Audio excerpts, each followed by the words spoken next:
Mesdames et messieurs, bonjour et merci de suivre votre télévision. Bienvenue dans ce nouveau numéro des Face à la presse. Vous comprenez que nous sommes en dehors du cadre habituel. Nous allons produire ce magazine aujourd'hui autour des questions d'actualité comme d'habitude.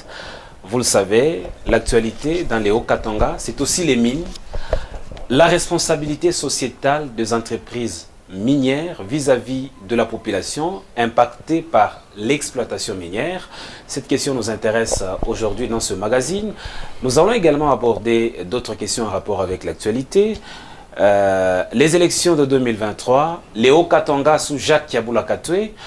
Voilà. Et pour en parler, comme vous le savez, d'en face à la presse, je suis toujours avec Christian Mouchampa. Christian, bienvenue.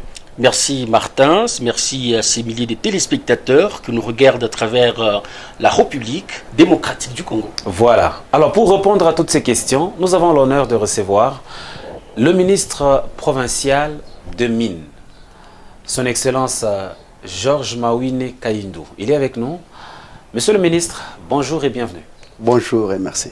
C'est un plaisir pour nous d'être avec vous, disons, dans ce magazine, face à la presse. Également pour moi aussi.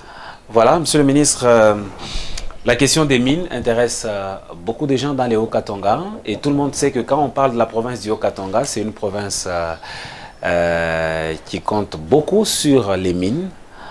Et vous, vous êtes ministre des Mines. Nous parlons de la responsabilité sociétale des entreprises minières. Nous vous avons vu sur le terrain avec beaucoup de miniers. La plupart des miniers de cette province ont signé des cahiers des charges. De quoi est-il question exactement? Merci beaucoup, cher ami.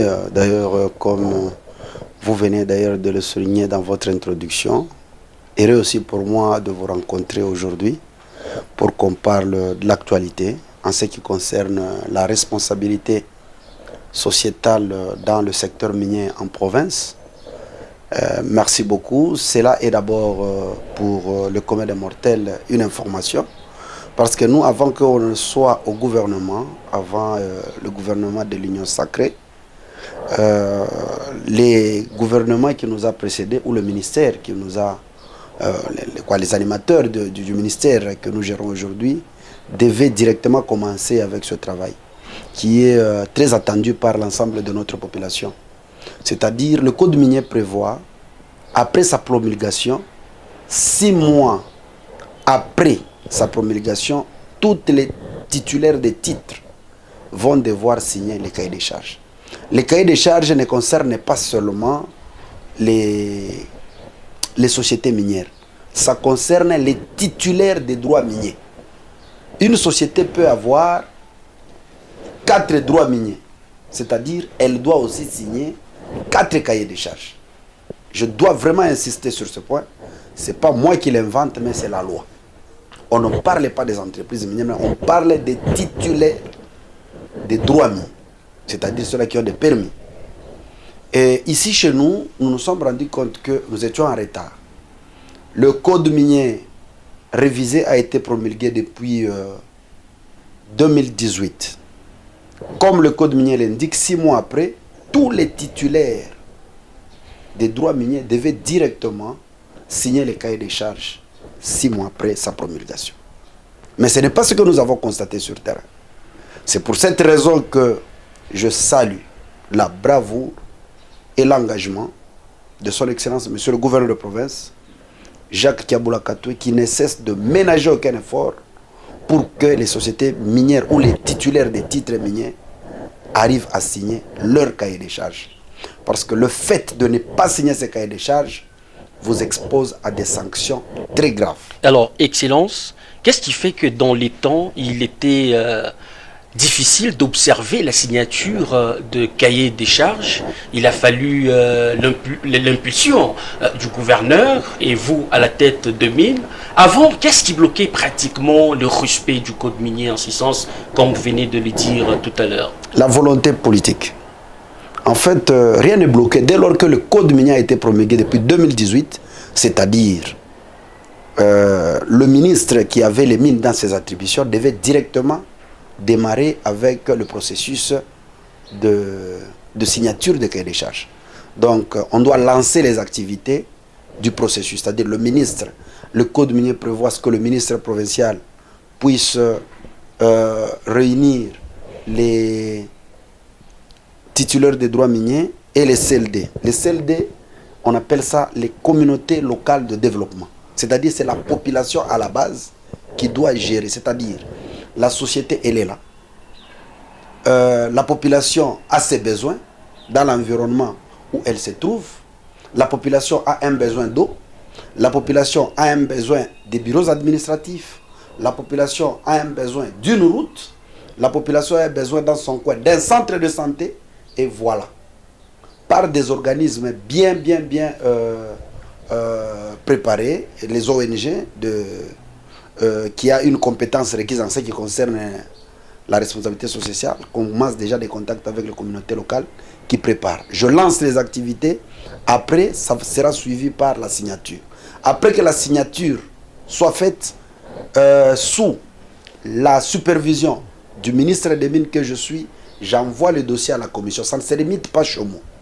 Le ministre provincial des Mines n'est pas le président de la commission d'instruction. Alors, la commission d'instruction est chapeautée par le chef de division provinciale des Mines, qui est le président de la commission. Dans cette commission, vous allez trouver beaucoup de services pour résoudre cette question de responsabilité sociétale, les besoins.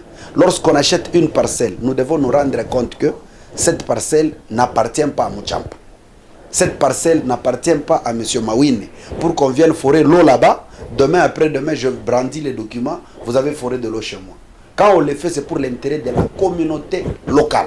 D'où on doit se rassurer que cette parcelle a été achetée pour l'intérêt de la communauté locale. Après que la commission ait terminé son travail avec toutes les dispositions qui sont prévues dans le code minier, la commission envoie le travail déjà fini auprès du gouverneur qui a la compétence de signer en ce qui concerne son approbation.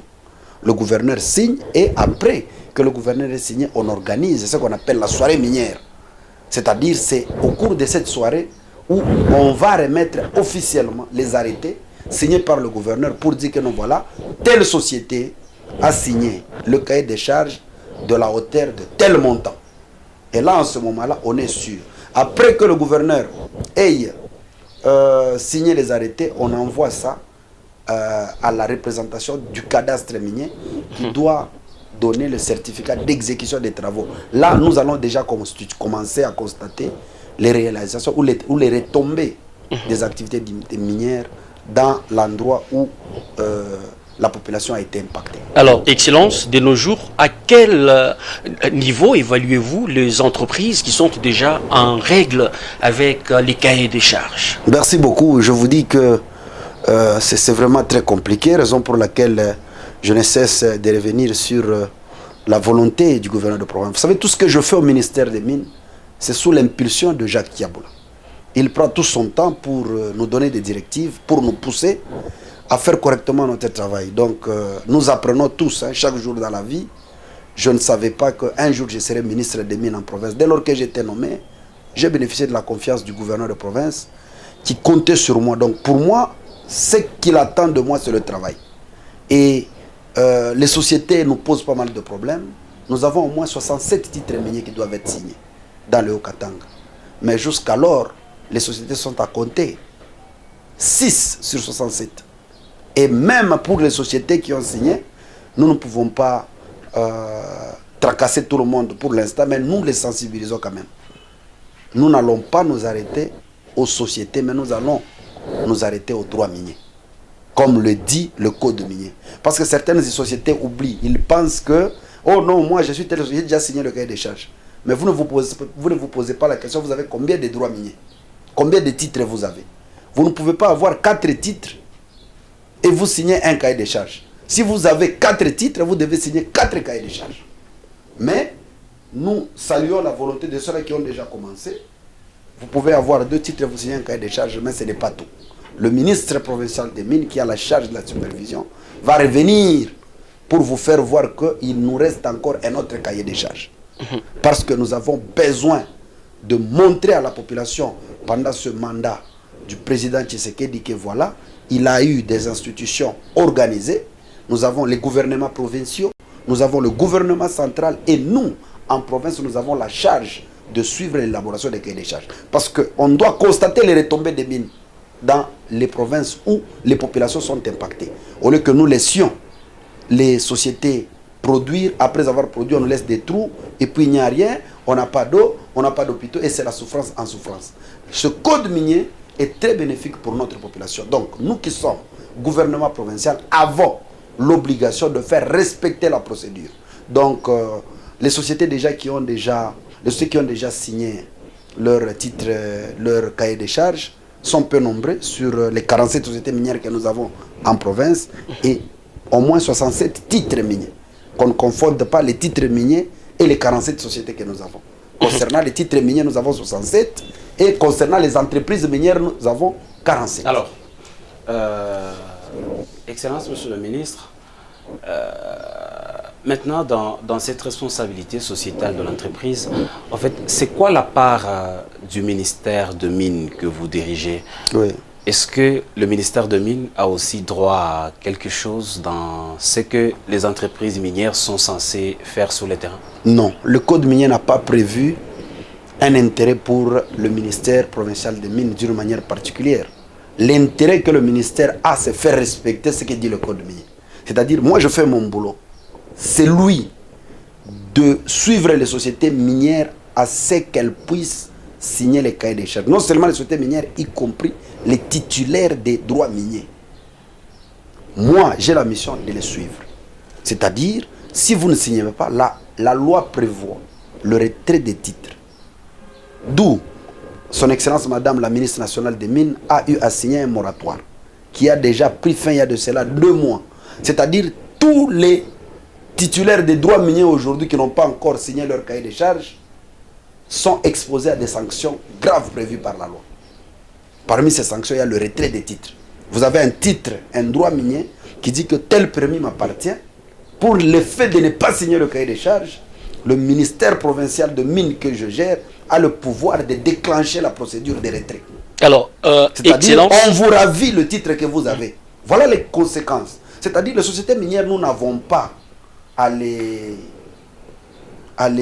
caresser pour qu'elles signent le cahier des charges. C'est une obligation qui est dans le code minier.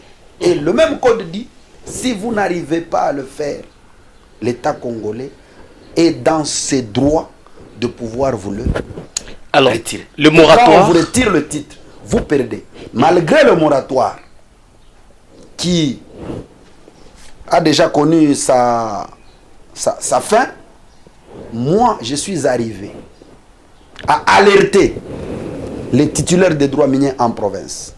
J'ai signé ce qu'on appelle les mises en demeure. Toutes les sociétés minières que vous avez en province sur le plan de droit ont déjà reçu des lettres venant de mon ministère dans lesquelles nous les avons avertis. Nous leur avons dit, attention, vous devez très rapidement signer le cahier des charges. Et je vous dis, beaucoup de gens ne comprennent pas pourquoi nous sommes le ministère le plus combattu sur tous les plans aujourd'hui. Si nous tenons encore, c'est grâce à notre détermination, grâce à notre engagement. Les titulaires des droits miniers sont prêts pour tout, pour mettre fin à la vie du ministre qui supervise, parce que c'est un problème d'intérêt. Le ministre est menacé par tous les moyens. Et pourtant, j'ai la mission et l'obligation d'amener les moyens à l'État. Donc alors, ici, on peut comprendre qu'au-delà, par exemple, de l'expiration du moratoire, oui. Là, c'est la période de grâce que vous accordez à toutes ces entreprises. À les sensibiliser. Et à quand, je dirais, des sanctions sévères conformément à la loi, comme vous veniez de l'évoquer? Oui, le gouverneur de province nous a dit qu'il faut continuer à sensibiliser les miniers. Le gouverneur de province a instruit le ministre provincial des Finances lors de notre conseil des ministres pour qu'il mette tous les moyens à la disposition de la supervision et de la commission d'instruction des cahiers des charges pour permettre à ce que cette commission soit active afin que le travail soit vite fait et correctement. Parce que, attention, vous devez comprendre une chose. Le législateur avait prévu l'exécution des cahiers des charges pour une période de 5 ans. Nous sommes entrés au gouvernement avec l'Union sacrée 3 ans après. Et aujourd'hui, il nous reste 1 année. Qu'est-ce qui devra se passer? C'est-à-dire, les 12 mois qui nous restent avant 2023, les miniers le savent très bien. Le législateur avait prévu 6 mois après la promulgation. Et cette exécution des cahiers des charges doit se passer pour une période de 5 ans. Là, il nous reste 1 année. C'est-à-dire, si moi, ministre des Mines, je ne fais pas correctement mon travail, nous allons atteindre les 5 années et les détenteurs de titres qui n'ont pas encore signé les cahiers des charges vont renvoyer la balle dans le cadre du gouvernement pour nous dire, voilà, vous n'avez rien fait. Et pour nous, les 5 années sont épuisées et nous ne pouvons rien faire. Alors, Excellence. Excellence. Et ça sera un combat maintenant des juristes après. Voilà. Ici, vous avez voilà le danger. Vous avez parlé de cahier des charges, vous avez Ouais. parlé de la responsabilité sociétale Ouais. des entreprises minières. Est-ce qu'il y a une différence entre cette responsabilité sociétale de l'entreprise liée au cahier des charges dont vous parlez et la redevance minière qui est perçue actuellement Tout par à fait. les entités territoriales décentralisées? La différence, elle est très grande. Le code minier que nous avons ici, c'est un code minier qui a été bien élaboré pour l'intérêt de notre population. Et c'est à nous maintenant, le pouvoir exécutif, qui avons l'obligation de mettre ça en œuvre. Si nous n'arrivons pas à le faire, comme je viens de vous dire, si on ne se bat pas avec les miniers pendant les 12 mois qui nous restent, nous allons perdre. Raison pour laquelle nous devons utiliser tous les moyens légaux qui nous sont reconnus dans le code pour coincer les miniers ou les titulaires des titres afin qu'ils puissent tous signer leur cahier des charges. Au cas contraire, on retire les titres. C'est le devoir que l'État congolais a. C'est-à-dire quelque chose qui est déjà légiféré, quelque chose qui est déjà dans la loi, nous ne pouvons pas nous amuser. C'est-à-dire la décision qui sera prise de retirer le titre à un titulaire des droits miniers, cela n'est pas une faute du gouvernement, soit, comment dirais-je, certaines parleront même d'un acharnement. Non. On vous a donné le temps. Chaque société minière, chaque titulaire des droits miniers a ses juristes qui savent comprendre ce que j'ai dit parce que c'est prévu dans la loi. Pour répondre directement à votre question, le code minier a prévu la redevance minière. Là, ce sont les ETD qui en bénéficient. Ce qu'on appelle les entités territoriales décentralisées. Ce sont elles qui sont habilitées à gérer les redevances minières après les calculs par la division provinciale des mines qui envoie à des entreprises minières qui exploitent dans l'environnement où il y a notre population. Et ces fonds-là sont calculés conformément à la loi. Et c'est payé chaque mois à des sociétés minières, non seulement à des sociétés, à des entités territoriales, à des ETD. Elles bénéficient, elles perçoivent les redevances minières chaque mois. Là, le ministère des Mines n'a aucune mainmise, même pas le pouvoir de contrôler. Nous n'avons pas les mécanismes de contrôle en ce qui concerne la gestion des fonds des redevances minières. Chez moi, je lis seulement les lettres qui passent comme ça. Je n'ai ni pouvoir de contrôler, ni pouvoir de gérer. Là, c'est qui verse directement dans les comptes des ETD. Et la plupart des gens, on suit parfois des gens qui s'enivrent. Parfois, ils vous disent, non, voilà, le ministre détourne les redevances minières. Mais est-ce que tu connais d'abord, tu sais définir qu'est-ce que c'est une redevance minière? Là, on ne comprend pas. La redevance minière ne passe pas par le ministère provincial des Mines. Le législateur n'a prévu aucun mécanisme de contrôle. On lit, après les calculs, par la division provinciale des Mines, tel ETD a reçu autant, tel ETD a reçu autant. Et moi, je vois seulement les chiffres qui me passent, sans avoir une même mise là-dessus. En dehors de ça, il y a ce qu'on appelle les cahiers des charges. Les cahiers des charges, ce sont les besoins des différentes communautés qui présentent auprès des sociétés qui les impactent, ou faites les sociétés qui ont des activités qui sont impactées par ces communautés locales-là. Là, ce sont les besoins des communautés locales. Comme je vous ai dit d'entrée des jeux, que c'est la communauté locale qui dit « Nous avons besoin de la construction d'une salle de fête dans notre quartier. Nous avons besoin de la construction ou de la réhabilitation de telles routes qui mènent vers notre quartier. » Et ce sont les éléments que les CLD vont réunir et présenter ça auprès de la société qui sera obligée de financer et faire les calculs, et après avoir bénéficié de l'approbation par le gouverneur de province via un arrêté provincial, c'est en ce moment-là, après avoir déposé l'arrêté au niveau des cadastres miniers, qui livre le certificat d'exécution des travaux. Alors c'est comme ça que vous allez constater les retombées des activités minières en province.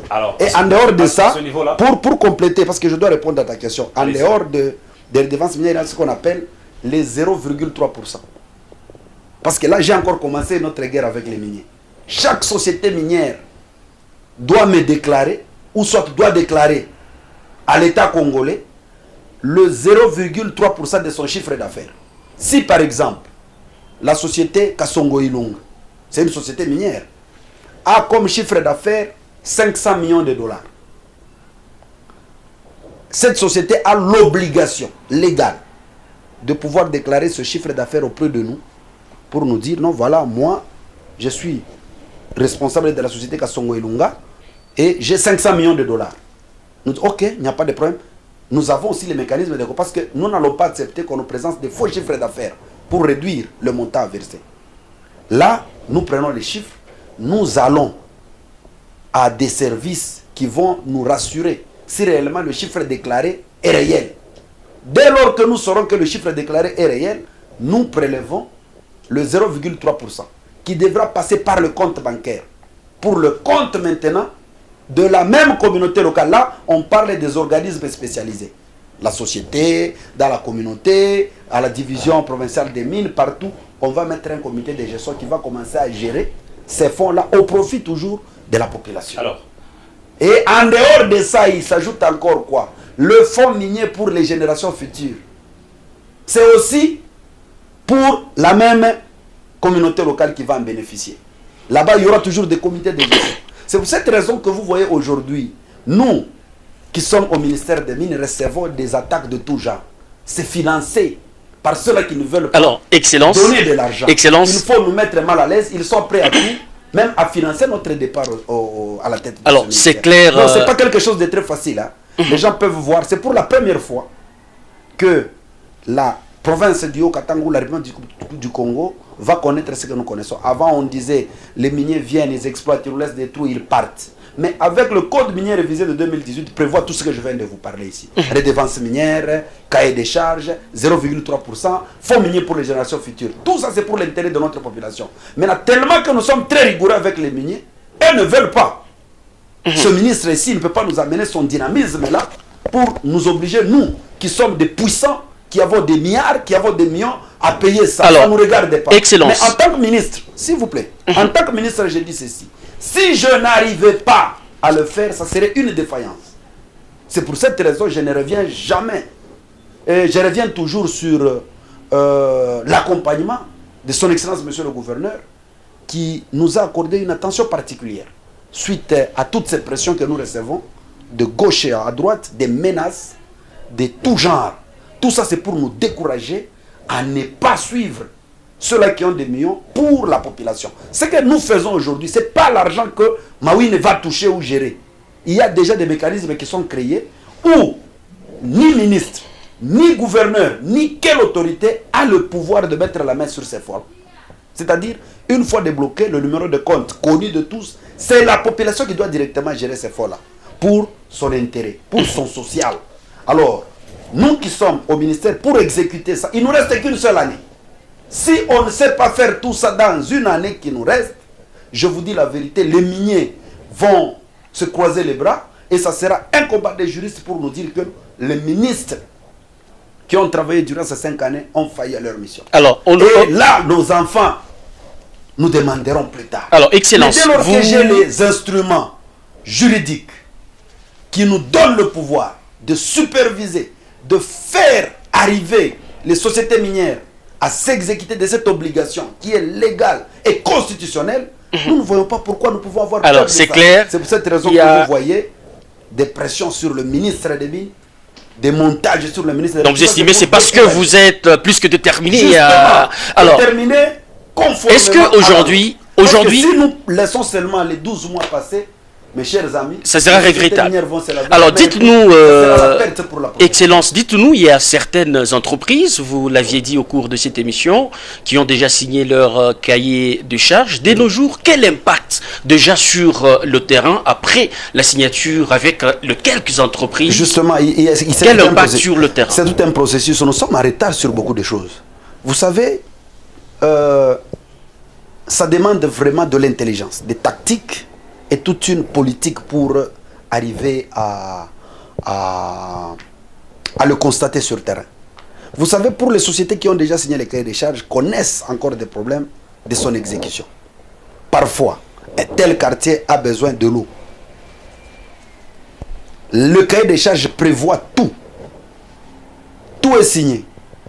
Pour raccorder de l'eau, la régie des eaux pose problème. On ne sait pas faciliter le raccordement de l'eau de telle entité ou de tel endroit par la régie des eaux. Or, c'est dans les responsabilités sociétales des miniers. Parfois, on les bloque aussi. Ça nécessite vraiment une dynamique. Il y a blocage à quel niveau? Je vous dis que l'homme est plus dangereux qu'un animal. Dès lors qu'on sait, voilà, ça c'est dans le cadre des responsabilités sociétales, il y a un problème. On doit raccorder tel quartier en courant électrique, tel quartier en eau potable, mais les structures qui sont chargées de faciliter ça ne veulent pas. Parce que si on arrivait par exemple à servir un quartier en eau potable, un quartier qui n'a jamais eu de l'eau, c'est la régie des eaux qui va bénéficier des abonnés. Tel quartier n'a jamais eu de courant, on veut renforcer la capacité du courant électrique et c'est cette société-là qui va bénéficier des abonnés, comment dirais-je, comme client. Mais on a parfois des problèmes et avec la SNEL et avec la régie des eaux. Voilà encore ce qu'on appelle pour nous qui sommes criminologues une situation problème. Mais ça freine. Et y a-t-il pas de mécanisme pour contourner ces obstacles-là? C'est là où ça demande la dynamique, la qualité managériale d'un ministre qui est en mesure, à la hauteur de pouvoir régler toutes ces questions. Ici chez nous, nous faisons quand même des choses proprement, en tant que des gens civilisés. Encore une fois, merci au gouverneur qui revient toujours sur le caractère de sensibilisation. Y compris tous ceux-là qui gèrent les différentes structures qui doivent accompagner l'exécution des cahiers des charges, sont toujours sensibilisés par le gouverneur. Dès lors qu'ils doivent mettre en tête que c'est bénéfique pour l'intérêt de notre population, ils finiront par comprendre qu'il faut faciliter l'exécution de tous ces travaux. Les routes que nous avons, il arrive parfois, les gens demandent les réhabilitations de routes, mais la population préfère faire un marché là où on doit faire une route.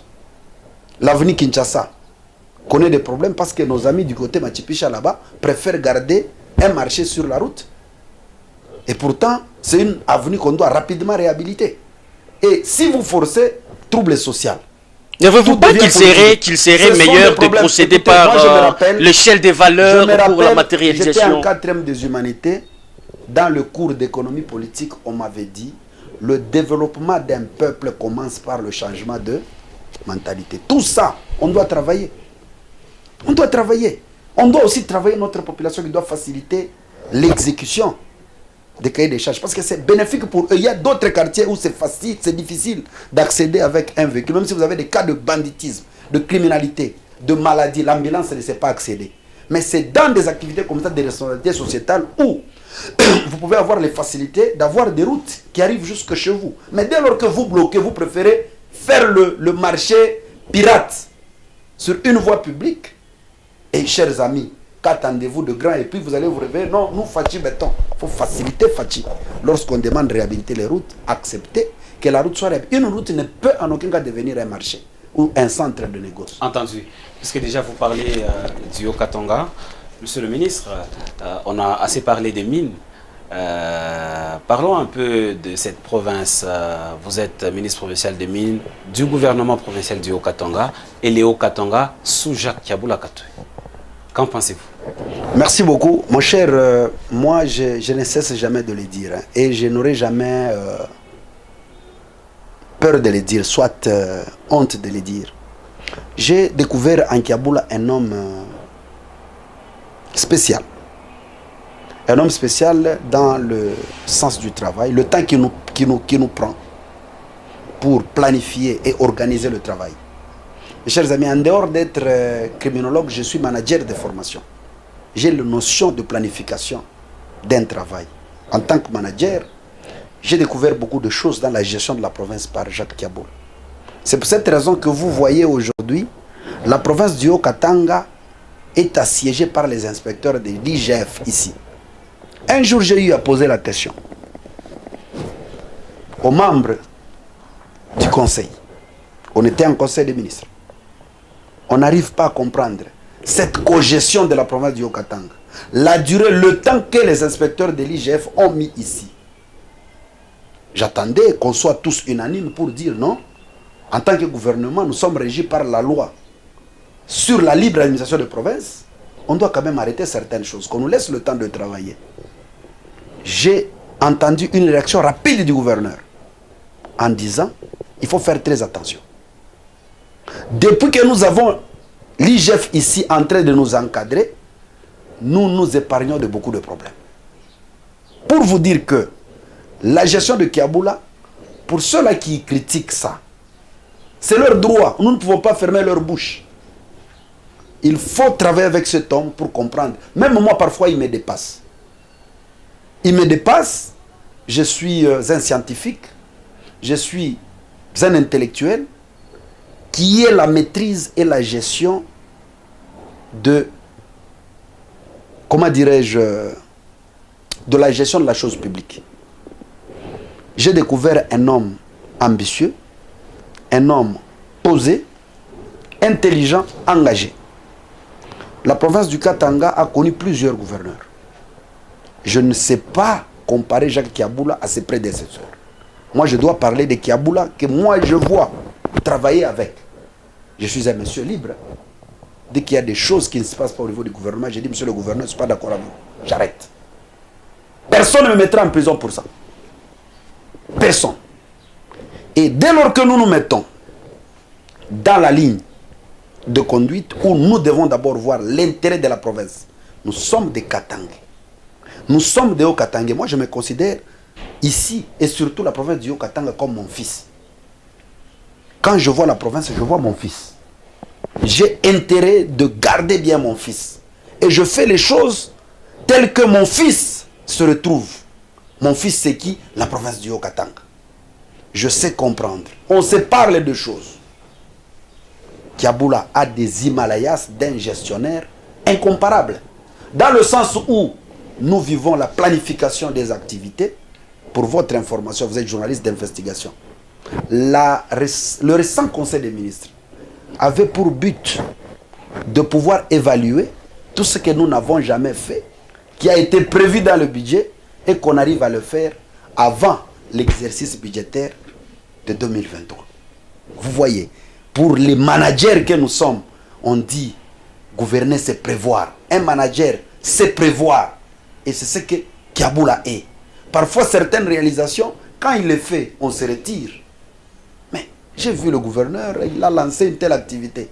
Moi, en tant que politique, je me retire dans mon bureau pour voir ce que le chef a fait, si ça cadre avec ce que nous devons faire comme travail. Parce que si nous n'accompagnons pas le gouverneur dans ce qu'il doit faire, nous répondrons tous. Kiaboula tombe aujourd'hui, c'est tout son gouvernement qui tombe. C'est-à-dire, on a l'obligation de suivre tout ce qu'il est en train de faire comme gouvernement. Nous sommes ses experts. Moi, je suis son expert dans le secteur minier. Il a aussi un autre expert dans le secteur de l'éducation. Un autre expert dans le secteur des finances. Et quand je vois, je prends le budget de 2022, je me rends compte que ce monsieur est bien organisé. Rien n'a été inventé. Les femmes, pour votre exemple, sont allées rencontrer le gouverneur avant. Et hier, il y a eu une cérémonie des femmes sur leur entrepreneuriat, des choses comme ça. Ils ont demandé beaucoup d'argent. Non seulement beaucoup d'argent, ils ont demandé les moyens pour favoriser l'entrepreneuriat féminin. Une chose qui est encouragée. J'attendais le gouverneur inventer des fonds pour mettre à cette équipe de femmes qui veut se distinguer d'autres femmes en ce qui concerne son entrepreneuriat. Le gouverneur qui prend la parole, nous étions au Pullman, qui instruit le ministre des Finances de mettre à l'exercice de 2023 un budget d'1 million de dollars pour l'entrepreneuriat des femmes. Et quand j'ai suivi ça directement, j'ai dit, voilà Kaboul. J'attendais qu'il invente une rubrique pour défalquer ces fonds pour ces femmes-là. Respectueux des textes, il a renvoyé ça à l'exercice prochain. Voilà pourquoi je vous ai dit, diriger c'est prévoir. Ah. Et tout ça, ce sont les qualités des normes que nous sommes en train de découvrir. Entendu. Entendu. Vous avez pris pratiquement 5 minutes pour vanter le gouverneur Jacques Yeboah. Effectivement, et si ces mérites lui vaut, je ne vois pas comment je ne peux pas vous demander même une minute de plus parce que les exemples sont multiples. Alors, ça vous fait quoi quand vous entendez des critiques qui fusent un peu de partout, voyant en noir la gestion du gouverneur à la tête du Haut-Katanga? Oui, parfois, et je dis nous sommes des politiques. Hein. Nous sommes des politiques, nous recevons le coup venant de toutes parts. Parfois, lorsqu'on nous manque, on attaque même nos familles. On attaque même nos enfants. C'est normal. La République, elle est démocratique du Congo, où nous-mêmes, nous aspirons à une vie démocratique. Lorsqu'on parle de la démocratie, on voit la liberté d'expression, qui ne peut pas être transformée à une liberté d'insulte. Là où vous allez commencer à insulter les gens, non. C'est normal, lorsque quelqu'un se met, c'est son droit. Mais vous devez aussi vous devez vous interpeller par rapport à ce que je fais. Est-ce que c'est vrai ou c'est faux? C'est votre conscience maintenant. Mais pour le reste, vous vous mettez là-bas, vous insultez Kiaboula, vous insultez Mawine, vous insultez Choma Choma, vous insultez Miguel. Bon, qu'est-ce que ça va apporter? Mais néanmoins, nous nous mettons au travail. C'est mieux qu'on te traite de voleur, mais qu'on ne t'attrape pas en train de voler. C'est le plus important. Mon père me disait toujours, paix à son âme, je souhaite bien. J'étais petit. Mon père me voyait comment je m'intéressais trop de la politique. Mon père ne faisait pas de la politique. C'était un agent de camin à la garde industrielle. Lui aimait les enquêtes. Il connaît les conséquences d'un voleur. Mon fils, j'aime bien que tu fasses de la politique parce que tu aimes de la politique. Mais mon père m'interdisait, depuis mon bas âge, il m'interdisait d'être voleur. Et je grandissais, je faisais souvent le sport avec lui chaque matin. Et c'est resté dans ma tête. Alors, donc, raison pour laquelle vous allez continuer à voir les gens se mettre debout, insulter. Nous ne pouvons pas quitter le rang que nous avons d'hommes d'État pour commencer à répondre aux insultes. entendu. On fait ça. Entendu. Entendu, monsieur le ministre. Nous sommes en train d'aller tout doucement, mais sûrement vers la fin du temps qui nous est imparti pour la production de cette émission. La dernière question, c'est autour de 2023 qui approche déjà. 2023, tout le monde sait que c'est une année électorale. Qu'en pensez-vous? Les élections présidentielles arrivent. Et comment voyez-vous la présidentielle, disons, de 2023? Merci beaucoup. Vous savez que nous nous sommes retrouvés dans une situation telle que nous avons découvert un nouveau président de la République qui est venu, en qui nous avons découvert un esprit ouvert, un esprit d'un homme qui a le souci de faire quelque chose pour sa population.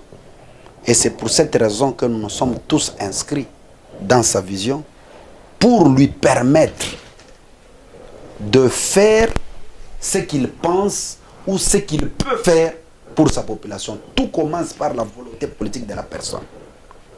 Moi, personnellement, je vous dis, je suis parmi les ministres qui ont la chance de trouver des moments d'échange avec notre président de la République actuelle. J'ai le temps de m'échanger avec lui. J'ai le temps de pouvoir comprendre qui est Félix Tshisekedi. Moi, je suis différent de ce ministre-là qui n'ont pas cette chance. Moi, cette chance, je l'ai. Je l'ai dit parce que ce n'est pas un secret. Et c'est le fait de l'avoir qui m'a permis de le comprendre.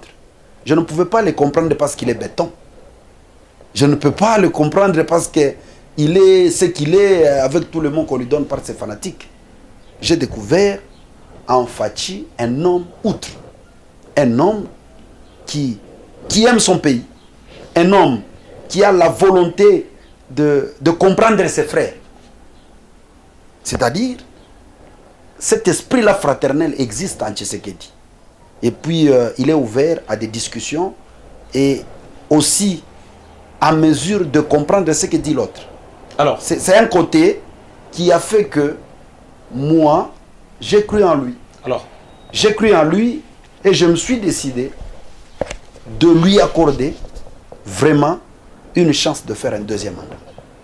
Et avec tout ce que nous avons comme combat aujourd'hui, c'est juste pour permettre à ce que lui avait prévu en campagne électorale où nous n'avons pas été, aujourd'hui à la gestion de la chose publique, avons maintenant l'obligation de mettre ça en pratique pour lui mettre en confiance avec sa population. Alors, et c'est ce que nous sommes en train de faire. Vous croyez en lui, vous lui accordez la chance de remporter la présidentielle de 2023. Oui. Est-ce que vous voyez la population lui accorder la même chance? Effectivement. Pourquoi la population n'est pas comprendre un président qui montre son amour envers elle, un président qui fonctionne dans des conditions de guerre où notre pays est victime d'un complot international, où on voit une agression et on vous parle d'une rébellion. Vous savez, gérer le pays avec une guerre à l'intérieur, c'est pas facile. Hein? Sur le plan sécuritaire, il y a beaucoup de choses. D'où, mes chers amis, ayons la bonne foi, ayons la bonne volonté. Moi, je fus le premier opposant de Tshisekedi ici dès lors qu'il a pris le pouvoir. J'étais le premier opposant. Pourquoi? Je combattais le mariage FCC cash. Je traitais le pouvoir de Tshisekedi d'un pouvoir en carton. Moi, ce n'est pas un secret. J'ai combattre ce mariage. Dieu merci, Tshisekedi a entendu ma voix. Aujourd'hui, moi qui ai été le premier opposant du mariage FCC cash, je suis le fils aîné de l'union sacrée que nous avons aujourd'hui. Une vision particulière de Tshisekedi que je prêche aujourd'hui. Est-ce qu'aujourd'hui, sur l'ensemble de la région du Katanga. Et c'est comme ça qu'on doit faire de la politique. Vous allez vous rencontrer avec un parachuté qui dit non, voilà, Mawine est traité le pouvoir de Tshisekedi en carton. Oui, le pouvoir était en carton dès lors que Kabila avait tous les leviers. Kabila avait le Parlement, Kabila avait les provinces, Kabila avait le Sénat, et Tshisekedi devait être un président de non. Vous avez compris vous-même les conséquences, d'où même un ministre des Finances savait bloquer les fonds pour le déplacement d'un chef d'État. Mais aujourd'hui, nous avons le plein pouvoir de Tshisekedi. C'est-à-dire, pour moi, le combat réussi. Alors, Excellence, est-ce que vous pensez... nous devons travailler davantage pour que Tshisekedi arrive à faire calmement son deuxième mandat, parce que là, il aura les 5 années plein. Ici, vous allez dire que Tshisekedi a dirigé le pays pendant combien d'années? Une année seulement. Est-ce que vous pensez que le président de la République aura un discours convaincant lors de la campagne électorale, alors que ses proches sont plongés dans des détournements et tout ce que vous connaissez là? Est-ce que vous pensez que ça ne pourra pas ternir son image? Ce n'est pas la fin du monde. Les détournements, on en parle même aux États-Unis. On en parle même en France. On en parle en Russie. Partout, on parle du détournement. C'est un problème d'homme. Parce que tel collaborateur du président a détourné cela et c'est fini, ça doit entacher l'image du chef. Non, soyons sérieux. Même vous pouvez avoir des enfants délinquants. En quoi la délinquance de votre fils peut vous coller? Nous sommes tous nés, mais tout le monde a sa manière de vivre. La démocratie, c'est quoi? Moi, je suis là, je fais ce qu'il me plaît. Vous faites ce qu'il vous plaît. Et c'est comme ça. Pas dire non, voilà, Mawine a détourné de l'argent et c'est fini, il ne faut pas compter sur Kiaboula. Non. Si Mawine a volé, ça n'a rien à voir avec Kiaboula. Alors, Monsieur le ministre, nous allons terminer par ici. C'est moi qui vous remercie vraiment. Vous disons grandement merci d'avoir répondu à nos questions. Merci beaucoup, chers amis. Je remercie encore les téléspectateurs qui sont en train de nous suivre, car cette émission en tant que des politiques nous a permis un peu d'éclairer la lanterne en ce qui concerne la gestion des 0,3% des dépenses minières, fonds miniers pour les générations futures et même cahier des charges. Donc la population doit s'approprier de ça. C'est de cette façon qu'elle va se retrouver, c'est de cette façon que le social sera visible. Parce que si vous ne comprenez pas le cahier des charges, c'est quoi, vous avez des difficultés à comprendre ce que les sociétés minières doivent à nos populations. Avec ce genre d'émission, je vous remercie beaucoup parce que cela prouve quand même en vous que vous êtes des journalistes d'investigation. Vous avez une question d'actualité, vous avez voulu la débattre avec le ministère de tutelle que je suis et je devais aussi répondre à votre invitation pour que nous essayions d'éclairer un peu notre population. Et en tant que des politiques, ça n'arrive pas chaque jour. nous sommes liés à plusieurs obligations d'État, mais il ne nous est pas aussi interdit d'avoir des moments comme ça d'échange pour éclairer notre population. Entendu. Christian, merci d'avoir été là. Merci Martins, merci à son Excellence Georges Mabille.